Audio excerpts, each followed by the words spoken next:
Today it's going to be one of crazy topic. Okay, it's about why did I get divorced 3 times. Now I know this is nothing interesting for you, but some of you are curious, and it is for those people. I'll try to keep it very short so I don't have to rattle off all the details. Okay, so first things first, before I even tell you about the divorce. Divorce is not a joke.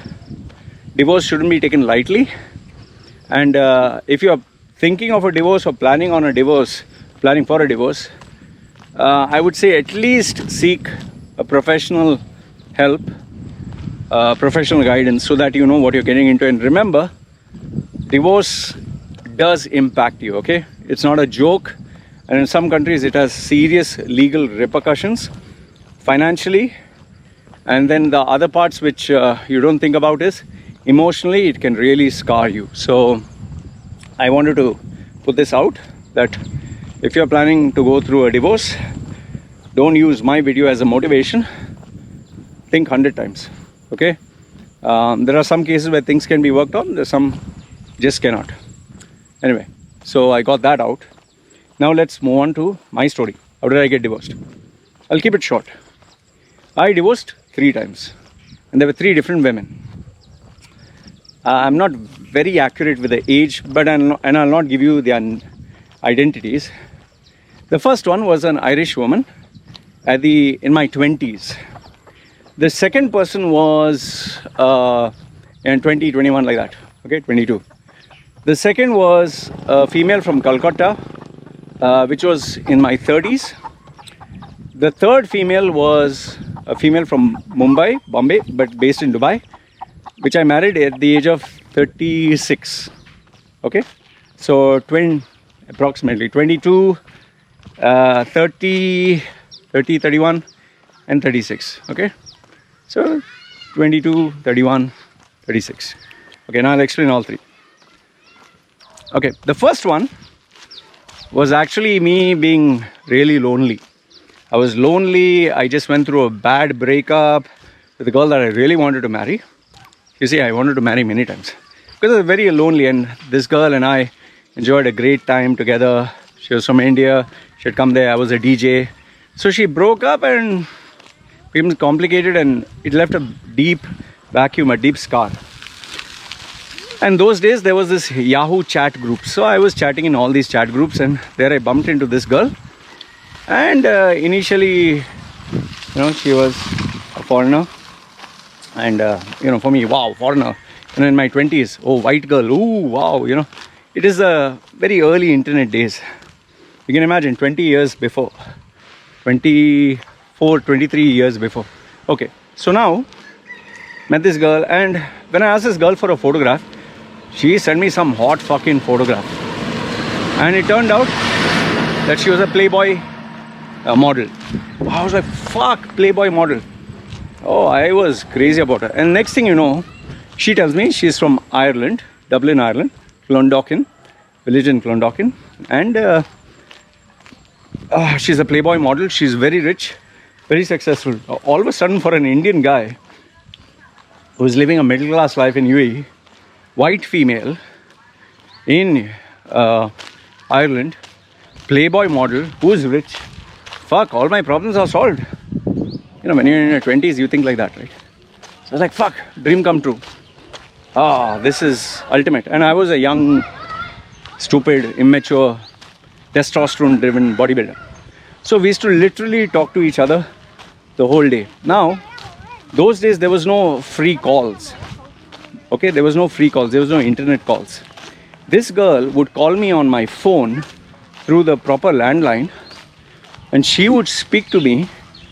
I'm not exaggerating. She would speak to me for almost 20 hours, like 18 hours, 20 hours, until I would go to sleep. This girl was so crazy about me. In fact, I was like on 7th heaven. So every day she would talk to me, love, I love you, this, that.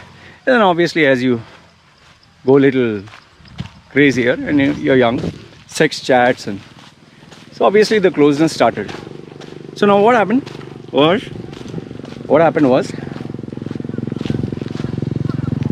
finally We want to take it to the next level. What is the next level? Being together. Indian passport holder can't go abroad unless he has money. As not too rich. Only option is she is European, Irish, visa on arrival. So I told her, I gave her the ultimatum. You love me, you will come down here. Okay? So back and forth we went, and you know how it is. If you love me, you'll do this, otherwise you don't love me, blah blah blah. So finally she said, okay, I'm coming down. I was overjoyed. Okay, coming down. Then 1 week before she comes down, or no, not 1 week, 2-3 weeks before she comes down, she tells me, Loy, this is something I need to confess. I was like, okay, yeah, confess what? Would you love me if I'm ugly? Yes. Would you love me if I'm fat? Yes. Would you love me if I'm not attractive? Yes. You know where I'm going with this, right? So, would you love me if I'm this and that and this and that? If I had an accident, if I was paralyzed? Yeah, I love you no matter what. You know, when you're high on lust and when you're young and immature, you love the person no matter what happens. Finally she said, okay, Loy, if you truly love me, there's something I need to tell you. I said, yeah. She said, I lied to you about my photograph. My heart sank. I was like, what do you mean? Saying, I didn't send you the right photograph, I sent you the wrong one. So I was like, okay, so how do you actually look? She's like, I'm going to send you my photograph, but mind you, this is after I had an accident. And she claimed that she had an accident with a boyfriend where her neck snapped backwards and she was given antibiotics. Long story, she made a long big story. And after she took antibiotics, she gained 20, 30, 40 kilos. And right now she's under treatment whereby, you know, she's learning to use the faculties and she's in health, but she's overweight. So I subscribed to her story because I didn't know that they were blatant liars. So I believed her, and finally she told me she's sending a photograph. She sent a photograph with a baby, and in that photograph also she looked okay, decent, not bad. Okay.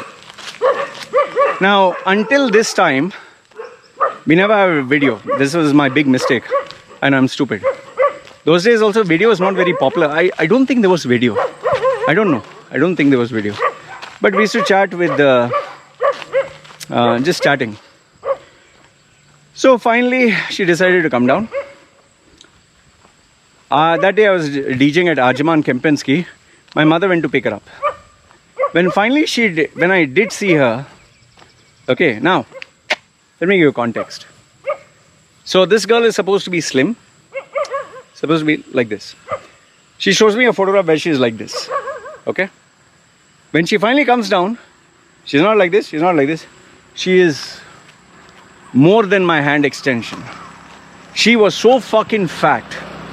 Such a fat female. You could say, I assumed when I saw a photograph she was 50 kilos, or not 50, 60 kilos. I thought she would be 80. She turned out to be 160. That big. And I looked at her, I was like, what the fuck is this? This is so fucking big. This is so fucking... My mother was laughing, my stepbrother was laughing, and I just kept quiet. I was like, what the fuck is this ugly thing? She was so fucking hideous. Finally I went home, she went home with me. We sat down to talk, and I wanted to tell her, please fuck off, leave. You know, what the fuck is that? And she started to cry, and she was holding my legs, and she was telling, you know, I left everything for you and all that. I was like, listen, I can't accept this. What the fuck is this? And she kept crying, holding my legs, and please don't leave me, and please don't throw me out, and this and that. My mother and father were enjoying. They didn't know what the fuck to think. They were laughing. So finally, I kept quiet. Next day, I didn't want to talk. Little did I know, I'll fast forward a bit, that this female was busy trying to absorb my parents' mentality. And before I know it, she managed to win them over. What she told them was she was going to get them a white passport, citizenship. She was going to take them abroad. She had a big business. What she, later on, you know, every day she would prepare food for me. She would take care of me. She would massage me. She would literally press my legs when I'm going to sleep, lie down next to me. I was like, what the fuck is this? This girl is like treating me like I'm a king. Okay, so I was like, wow, this girl is. And even though she was fat and ugly, soon she started to lose weight because not that she lost massive weight. If she was 160, maybe she lost 20-30 kilos. Okay, whatever. She was losing weight really fast, but she didn't become slim. Soon we started to get close, and obviously she did everything to keep me happy, including giving great blowjobs. Okay, so okay, I was enjoying whatever. Finally, she told me that you can change your career, you can come abroad, you can have a new life. For me, it was like, oh wow, have a new life, have a Gora passport, So she played on my weakness. She played on my parents' weakness, and before you know it, we decided to get married. Because she promised me a great life. She's very rich, remember, very rich, successful, this, that. However, that is where cracks started to come in. When my parents wanted some terms and conditions, she should listen to them. And when you're in love or whatever, you always have to take sides. So I took her side. Parents got angry with me. And remember, I was running a business. I was a DJ. We broke up that business. Parents were pissed off that I was leaving everything and going. So I decided to, leave the parents, send everything there. Now she went to Dublin first, Ireland. I was supposed to go next. And then she told me, why don't you send all your stuff? I said, okay. I didn't have so many bookshelves like I have now. I just had one bookshelf. Plus my computer, everything, I sent it. Plus all my clothes, everything, I sent it. I sent everything on TR, transfer of residence, TR.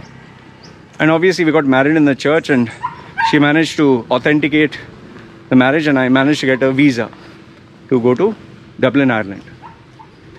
Now, before I leave, my first wife, managed to convince me, cancel the visa. I said, cancel the visa for what? She said, cancel the visa so you don't have to come back. So you want me to come there, cancel the visa, then I can never come back. Say, yeah, if you love me, why do you want to keep, anything to come back? If you love me, trust me 100%. I didn't see the logic in this because I had a company. But I listened to her and I cancelled the visa also.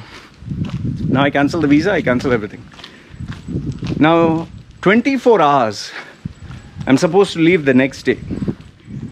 Full in love, everything is perfect. She's rich, transferred all the money, transferred my stuff. Now this is a gap of 1 month, and I've not been staying with my parents. Because of her, I had a fight. Just 24 hours before I leave, I remember this very clearly, 8 o'clock in the night. 8 o'clock in the night, she says, I want to chat with you on the internet. I said, okay, fine. So I went to a cafe shop. Now, remember this, My flight is booked, visa is cancelled. I have to leave the country next day. So she says, come online. I go to an internet cafe. And there, as I'm talking, she tells me, listen, when you come here, you're going to tell my parents that you forced me to get married. So she's telling me to tell her parents that I forced her. I said, what do you mean forced you to get married? Saying, yeah, because my parents are conservative. And you're going to tell my parents that I didn't stay with you, I stayed with one of your friends. Okay, and why force? Yeah, you convinced me to get married to you, I didn't want to get, but you forced me, and that's how we got married. I told her, see, listen, when you're starting a new relationship, we start on a foundation of the truth, not lies. I'll talk to your parents, I'll convince them, whatever it is. Now, until now we are talking nicely, lovey-dovey, all this time. All of a sudden she says, listen, motherfucker, or something. That's the language, Listen, motherfucker, if you can't listen to what I say, you can fuck off. I'm going to cancel your visa. I want to make sure that you cannot come into the country. You can just fuck off. I don't need you here. I don't want to deal with shit and this and that. I'll tell you, suddenly I felt blood drain from my system. I felt my hands shiver. I felt like, like ants are going in your hand and head. I was like, what the fuck is this? Because it cancelled my visa, shut down my business, broke off from everything. I have to leave the country. In Dubai, without a visa, you can't survive. I totally put my life up and down and sent her all my stuff. And now she's telling me, either do this or fuck off. I was like, who the fuck did I get married to? What was happening? It didn't make sense. And she disconnected, huh? I literally kept calling and please just pick up the phone, pick up. Finally, she came online. So I said, okay, tell me what. So when you come here, you're going to listen to whatever I say. And that's it. You're going to say whatever I tell you to say. I was like, okay. I'll tell you, the whole night I didn't sleep. I was looking up at the ceiling. I was like a zombie. I didn't know what the fuck to do. As I left the airport, my mother, she left me to the airport and she was sobbing and crying because it was the first time that we were kind of having a distance between us in all these years. And she was completely devastated because the business was doing well and she didn't want me to go, So I think that was the first time I actually knew that my mother had some feelings for me. So she cried like mad, but I was in a zombie state, like, what the fuck am I moving to? And it was night time. So I left. I sat in the aircraft. I think it was Emirates. I'm telling you, I was in a zombie state. I didn't know what the fuck was I doing. I landed in London, from London connecting flight. As soon as I landed in Dublin, she came to pick me up. And then she took me to a house. When she took me to a house, everyone, her family, they were looking at me rather strange because, as per her story, I had forced her to get married. And they didn't know what to do. And to my shock and surprise, I found out her boyfriend was also staying. Her ex-boyfriend, whatever. He was also staying there. I was like, what the fuck is this? What dynamics is this? So overall, what happened was, in a nutshell, this girl turned out to be a blatant liar. Everything she had told me, she had told her family, was a lie. She had used her boyfriend to fund the trip to come to Dubai. The phone bill that she used to talk to me for 20 hours a day and she claimed she was rich. Boyfriend used to pay her money. All the stories that she, a Playboy model, was all bullshit. The accident that she had was a lie. Everything was a lie. She told her parents she's going to Dubai for work. She had taken money from her boyfriend for that, ex-boyfriend or whatever. And her getting married was, nobody knew. And when she landed only, she told them she had got married. And she told them she got married to me only because she wanted to get me here to Dubai. When I told her parents everything, the truth finally, what did the parents tell me? Okay, fine, it was a mistake. You can go back to your country. What? Where the fuck do I go? What the fuck do I do? I gave up everything. I left my place in UAE. I fought with everyone. I stood by her. They ended up putting me in one small fucking house which was given to them by the county for her sister who had multiple babies. Oh, my life was a disaster, I'll tell you. I used to literally eat from the dustbin. I'll tell you, it was that bad. I suffered immensely, to the point where I suffered for a year. I was literally eating scraps. It was a horrible phase in my life. It was a horrible phase. And finally, my mother is to literally tell me to come back. And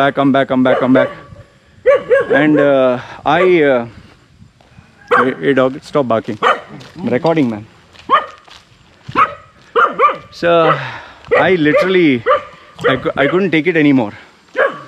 And the mistake that I did was my mother kept telling me, come back. You live like a king here in UAE and this and that.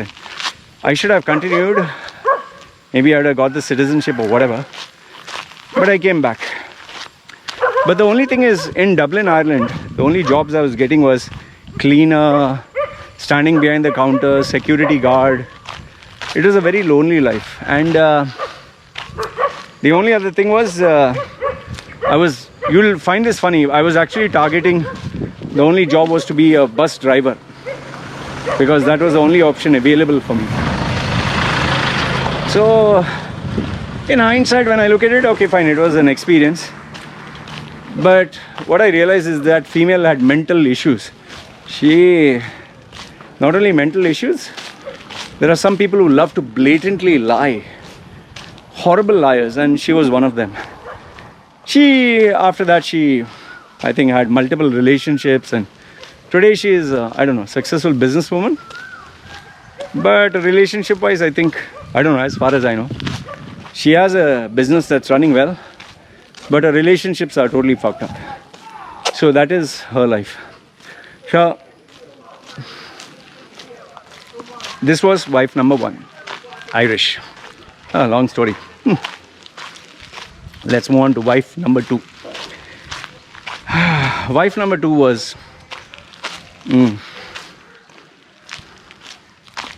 wife number 2.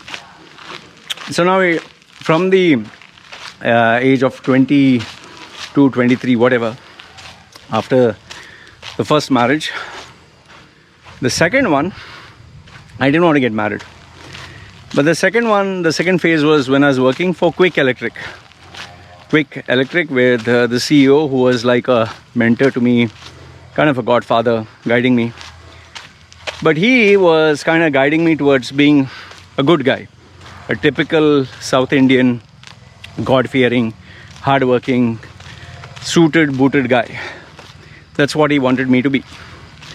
And the one thing he always believed in was praying to Jesus, going to church every day, 5:30 in the morning, saying your prayers, clean-cut lifestyle, no smoking, no drinking. So he wanted me to get married. Now, I was dabbling around. Hi, doggy. See.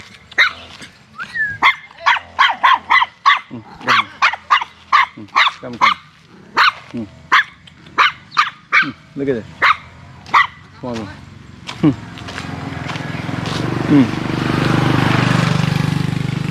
So he wanted me to get married with a clean-cut kind of girl, God-fearing. And so he put me on Shaadi.com. One of the worst websites to find a partner. Worst. You'll get all the superficial Indians over there who are looking for the richest, the best good looking, and they will be at 0, but they want 100, whether male or female. And they'll Photoshop their photographs, and they'll put sweet sounding intros and descriptions. So at that time I didn't know. This was at the age of 30, 31. So okay, Shaadi.com.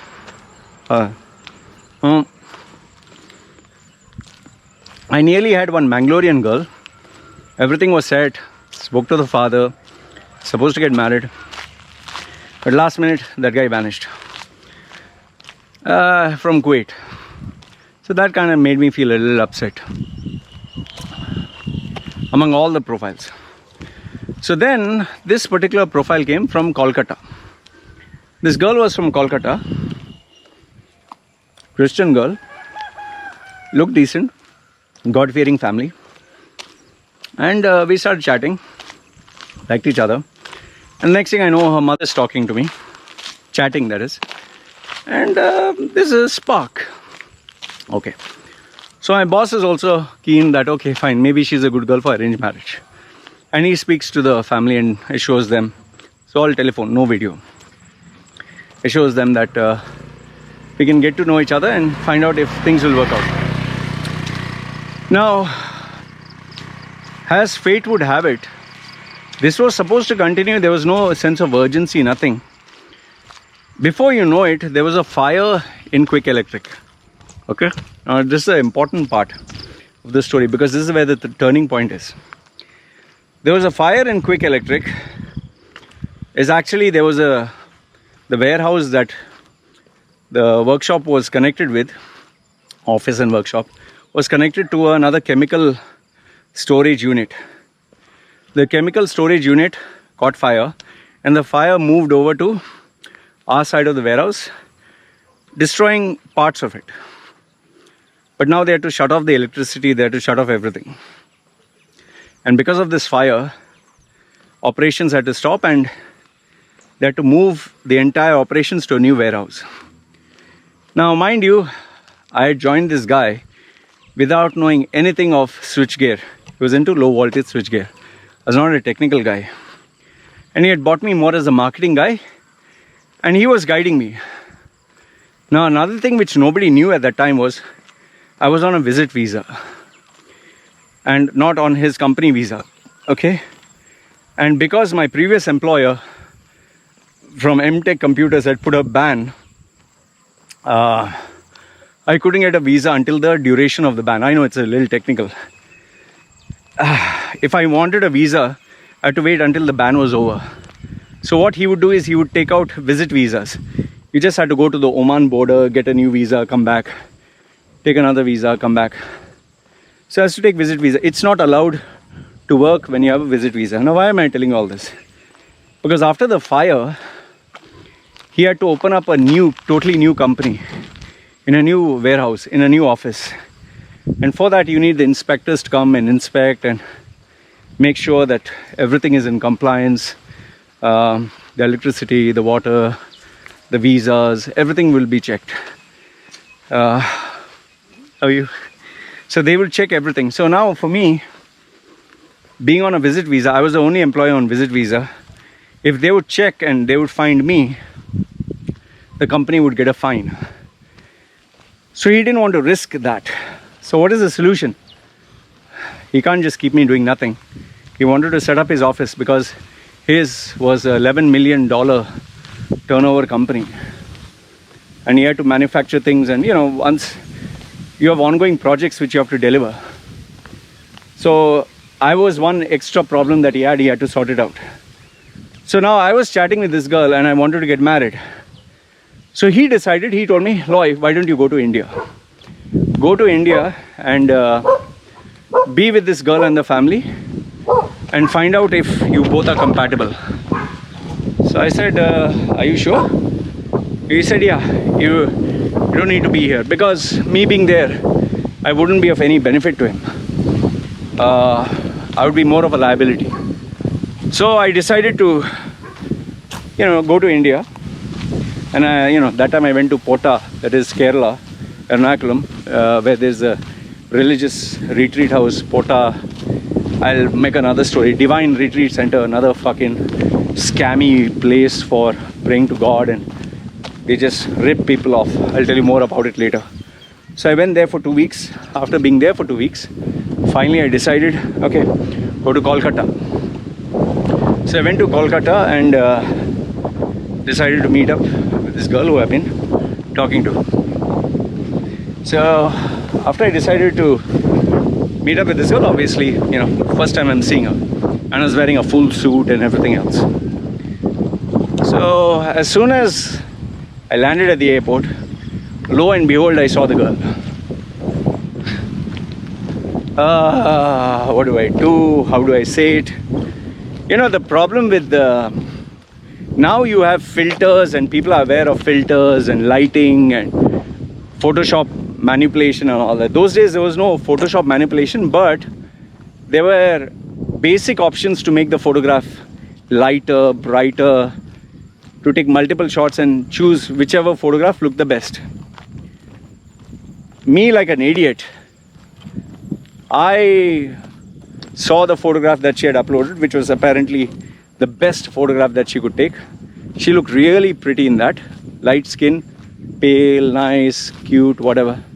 But when I saw her face to face, she was dark, really dark. She was... So look, I don't want to hate on her, okay? Let me put it to you this way, that she was not my type at all. At all. I'm pretty sure if she sees my face, she would have said the same thing. But she was not at all my type. Absolutely no. I mean, I wouldn't even date a girl who looked like that, even if that was the only girl available. She is a good girl, mind you. Her character is great. She is a good person. There's nothing wrong with her. But physical looks matters. Okay, let's stop being idiots or fake.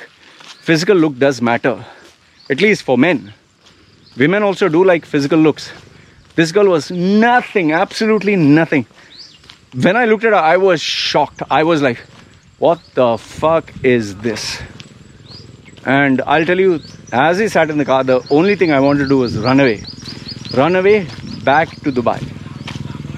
As soon as I landed in my room, I immediately called my boss. I said, boss, I need to come back. I need to get out of here. He said, why, what happened? What happened? I said, this girl is not my type. She doesn't look like my type. She doesn't look nice. I don't like her. And little did I know that my boss, he was more worried about sorting out his business and not taking care of my ass. And he wanted to sort things out. So what he told me, well, listen, relax. What you do is just stay in Kolkata. Just go for a holiday. You don't like her? No problem. Just enjoy. Go for a holiday. Check things out. Just relax. So he knew how to calm me down. So even though she was not my type, I decided, okay, I'll calm myself down. Now this girl started to meet me every day and we started talking. And mind you, at that time, I didn't want her. But as we started to talk every day, you know, literally every day she's hanging around with me. Her parents were super poor, but they were very nice people. The gem of human beings, gem. And she was also a good girl, but she was not my type. So we started hanging around every day. We became like friends. One fine day, I don't know how the fuck this happened. I really have no idea how the fuck this happened, but the date of the marriage was decided. Don't ask me how. I can't even recollect for the life of me. Fuck, that's a snake. That's a snake. You can see? That's a snake. Eee, that's a snake. That is a snake. Okay, thank you. Okay, bye. Okay, that was a snake crossing. Not every day you tend to see. Okay. Okay. Ooh, that was something. Okay, sorry. To get the snake out of my head. So, I don't know how the fuck the marriage date came. Just don't ask me. Trust me, for the life of me, I don't know. And next thing you know, we have already planned out and decided marriage. And until the date of the marriage, until the day we are supposed to get married in the church, on that day, I so clearly remember, we have to walk down the aisle. Before that, I take the phone and I tell my boss, hey, listen, I don't feel this is it. This is not the person that I want to marry. I don't want to marry. At night before I had the conversation, on the day before I had the conversation, my boss was like, no, Loy, listen, you're just nervous. Don't worry, everything will be okay. Just get married. It'll all be fine. And like an idiot, I bought into my boss's advice. He was my mentor, remember, he was my guide. He was the person I looked up to. He was the closest. He said, the Holy Spirit has told me that you should marry or whatever. He had all these bullshit theories about Holy Spirit, God talking to him and all that. He said everything will be perfect. See, he didn't have any bad intentions. He just wanted me to marry, settle down, have a family, have a career. He thought he was doing the right thing. I, like a fool, I bought into it, got married, and the next thing you know, got married on the due date. Due date means not that she had a baby. On the day, decided to bring her back. I can tell you without a doubt, she was not at all compatible. Nothing was working out. Nothing worked out. It was so bad, we just had sex, I think, twice a year, and that also just namesake sex. Now here's a shocking thing, absolutely shocking thing that will totally drive you bananas. You know the girl who I told you about for my first marriage? The first marriage, maybe it's a previous video. The first girl who I broke up with, after which I married my first wife. That girl who I had feelings for, I bumped into her at this second marriage. That is after 1 year of things not working out. And it rekindled the fire, and before you know it, we had sex and I was passionately involved with her. And then, as it is, the marriage was not working out. I decided to call it off. Because here you're living a life where you're married to someone, there is no passion, there's no interest, there's no spark, there's no chemistry, there's nothing. You're just namesake married. She was not at all my type. She was not what I wanted. It was a total mess. I can tell you without a doubt that the second marriage, their divorce was very bad. It was very, very bad. It was very painful. The girl's life was destroyed. The mother was deeply hurt.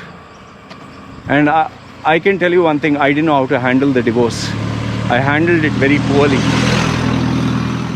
And to this day, if there is a regret that I have, one among the many is the way I treated these people. They were good people. They were nice people. And I impacted and destroyed this poor girl and their family in more ways than I can think of, and I'm deeply ashamed about it. There's not a single day where I didn't apologize to the mother or I didn't deeply cry inside, It was that bad. They are good people. And when I went for my divorce back to India after a few months, they treated me well. But it was a mistake I should have never, ever done. And after some time when I left Quick Electric and when I reflected on what I did the second time, I realized sometimes no matter how good the person's intention is who's guiding you, who's mentoring you, you need to make your own decisions selfishly where stuff like this is concerned. So this was my second marriage. Now comes marriage number 3. Marriage number 3. The final.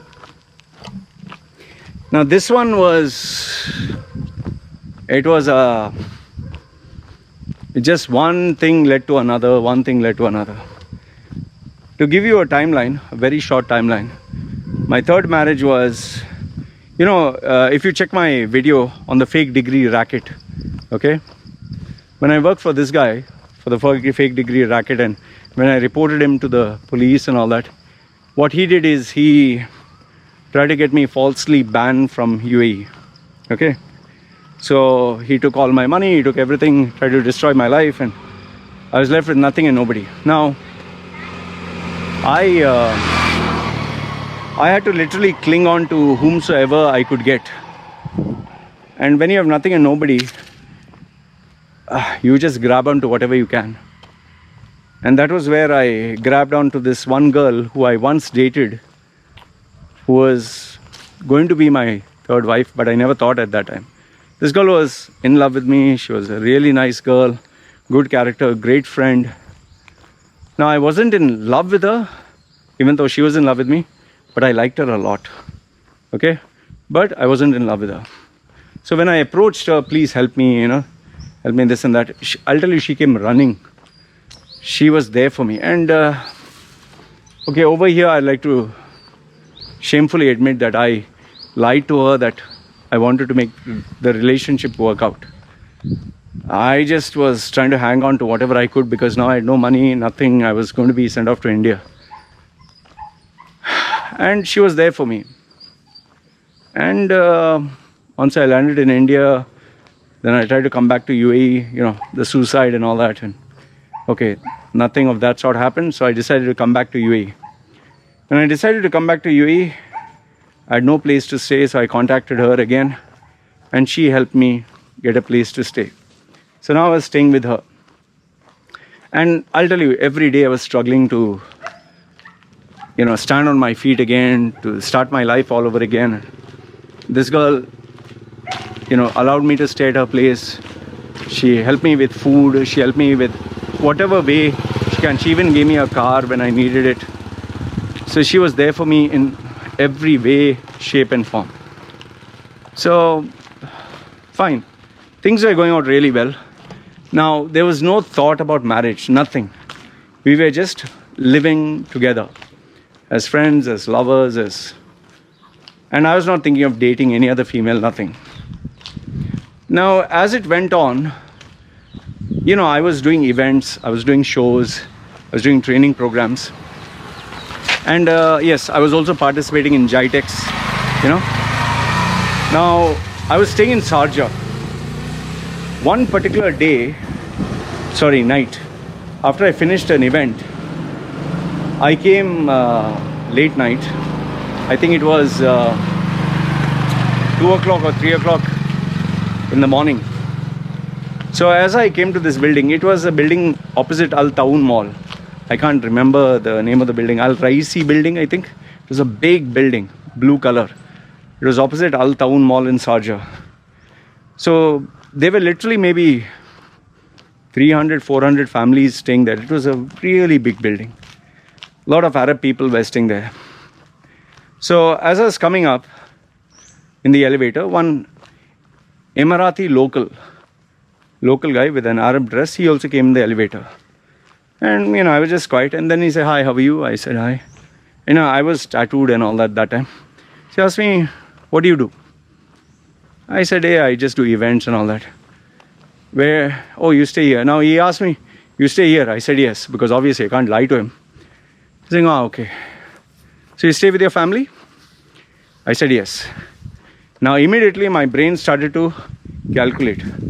Okay, he's asking me, do I stay with my family? Now, the problem here is in Sharjah, bachelors cannot stay in family allocated apartments. Only family people can stay. So, if I was a family man, the apartment should be in my name, not on the lady's name, my name. And second one is, if I'm a bachelor, I'm staying there illegally. So I knew immediately, shit, this guy is an Arab local. I don't know if he's a part of the police or whatever. So I didn't like the sound of it. So he said, "Okay, thank you, take care. Bye." I got out first. The door closed. As soon as I got out, I was disturbed. I was like, now what the fuck to do? So I was like, okay, fine, don't panic. Maybe nothing will happen. Now, I kept that in my head. I didn't want to share it with that girl. After a few days, there was a knock on the door. Knock on the door, I open and there I see another Arab local guy wearing this Arab dress. And he says, "Yeah, I'm from the labor office, whatever. You stay here?" I said, "Yes." He's saying, "Show me your ID and all that." So he wanted to find out, am I staying here? And if I'm staying here, am I married? And if I'm not married, I would be in trouble. Immediately, my brain started to work. And I told him, my passport is gone for some work in the consulate. Once I don't have it now, the ID. So he said, "Okay, come to the police station and you can give it there and then we can check." He said, "Can you give me a card and number and all that?" He gave me. He asked me for my number. I don't know whether I gave him the right number, wrong number, whatever I gave him. And the door closed. The minute he went, I'll tell you, my head was racing in 100 different directions. Now I realized I had to do something. Now he already had my number, he knew where I stay. So there was no way I could escape. Now what was the choice? I couldn't run away because they'll come to the same apartment and they'll ask this girl, "Who was this guy?" So what is the choice I had? Well, the only choice I had was to convince this girl for marriage. What else can I do? In Sharjah, you can't stay with the girl. If you are caught staying with a girl, and this is before the new law that you can stay together if you're not married, I had no other choice. So immediately I started to find out how we can get married quickly. And I found out from the consulate, you could go there, register and get married. Somehow, I don't know how, somehow I managed to get all the papers, find out all the documents, requirements. Somehow I managed to get this girl to be convinced that we had to get married. I told her about what had happened. She also panicked. She didn't know what the fuck to do. We didn't know whether to run or whatever. And I told her, since we are together, might as well get married. And mind you, at that time, my brain was only working for survival. And I was like, anyway, I'm not dating any girl. I'm not meeting any girl. Who the fuck cares? I'm with this girl only. And before you know it, we speed up the process and we got married just to save both our asses, mine more than hers. And so we got married. Now, why did we get divorced? See, the thing is, with this relationship, among all the other two marriages, this one was genuine. This was honest. I really wanted this relationship to work. She was a good girl. She was perfect. The only problem was, at some point I realized I was not in love with her. Now this is after being with a girl for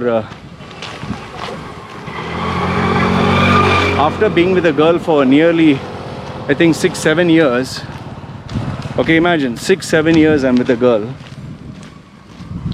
I realized I'm not in love with her. And how did I realize that? Even though I was with her, okay, we were not actively engaging in sex, it was just normal. But where I realized I was not in love with her is, number one, I didn't want to have a baby with her. Number two is, there was not much sex. I was not sexually attracted to her. I think it was the baby. I just didn't want to have a family, a baby with her.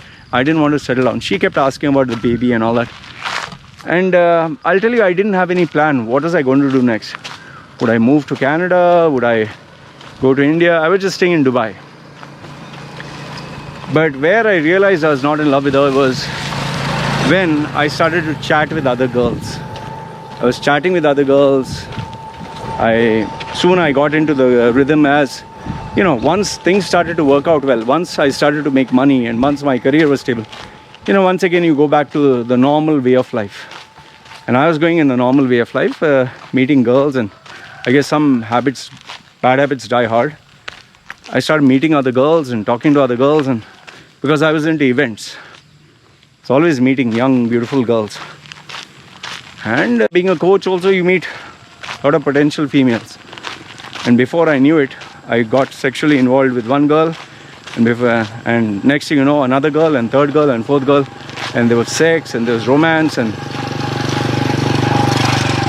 eventually I realized I'm not in love with this girl. I'm enjoying myself. She did catch me once cheating on her. She found out the chats. Then once again I tried to make it work. It was not working. But deep down I didn't tell her that. Deep down I knew it was not working, but I never told her that. I guess this continued until the point where I decided to leave Dubai permanently and move to Thailand. And that time there was this possibility that I would get involved with this American chick who was based in Thailand. That's another story for itself.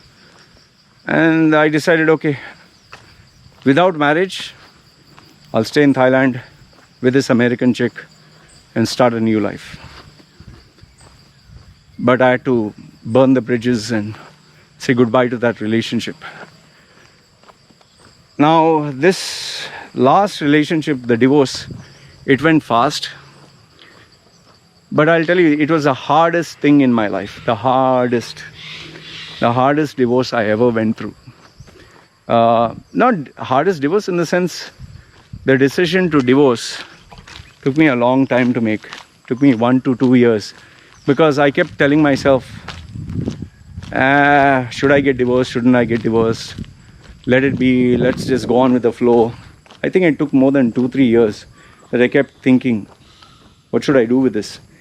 Because I got married to her out of legal restrictions in the UAE.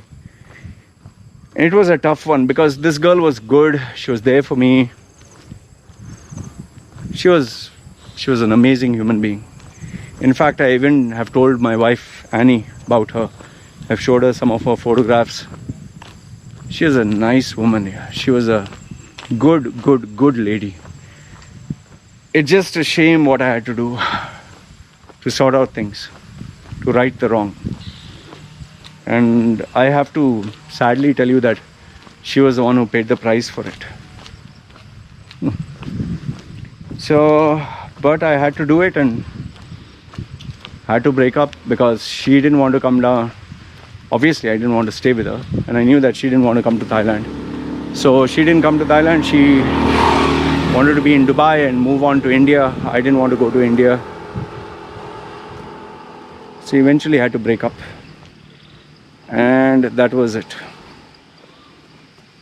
So in a nutshell, for all the 3 divorces, in a nutshell, if I were to summarize, the first divorce, the female was a bitch. I got married to her because I was stupid in my 20s. The second female that I got married to in my 30s, I got married because my mentor, my guru, my coach, whomsoever was guiding me, he believed he was guiding me towards the right thing, and I told you the factors that were involved.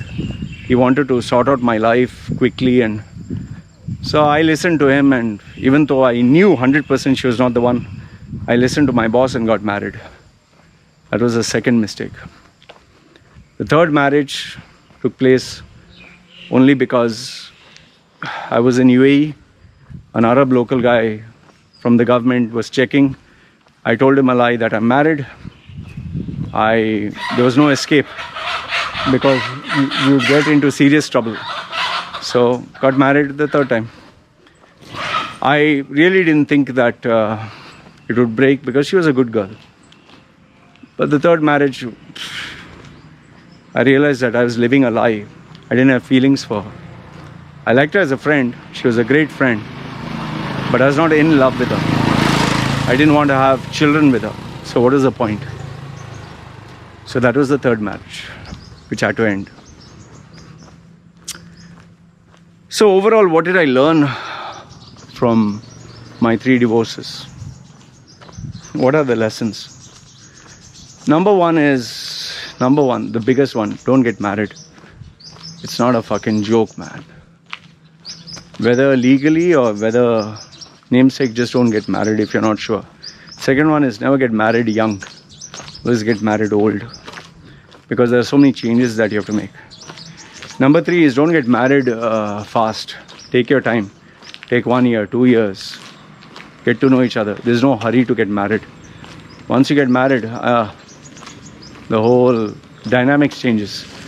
Number 4 is never ever think of having children if you're not sure. Number 5, if you are thinking of a divorce, just understand that there are a lot of ramifications. There is a lot you need to think about. It's not going to be easy. It's not going to be a joke.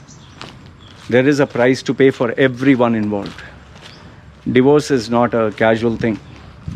And remember this, people don't think about this. If you're planning to get a divorce, get the best legal advisor, because the legal ramifications are huge, huh? I'll tell you. So understand the law, know what the law says. So don't just get married without understanding the legal ramifications. And last, if not the least, I'll tell you, there is no winner in a divorce. It hurts, it's going to pain everyone, and there is a price to pay. There's not a single day that goes by that I think of the second and third divorce. The first one, fuck it, she was a blatant liar. The second and third divorce, fuck. Sometimes I wonder, how could I have done things differently? Shouldn't have got married in the first place, but then again, what do I do? So yeah, these were the 3 marriages of my life and 3 divorces. And then after that came the 4th one, and this is going to be the final chapter. No more divorce, no more nothing. It's marriage until the day I die. So yeah, this has been a long-winded confession of mine about my 3 marriages and the 3 divorces and the lessons learned.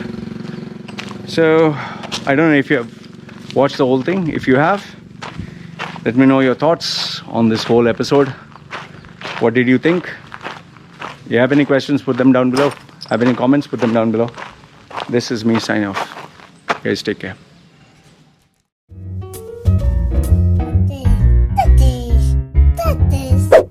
Yeah, I know what you're thinking. You can get a job in the Middle East simply by trying or by magic, through others, or by fluke. Remember that competition is everywhere. Some here, some there, but bam! Loy Macedo is the best.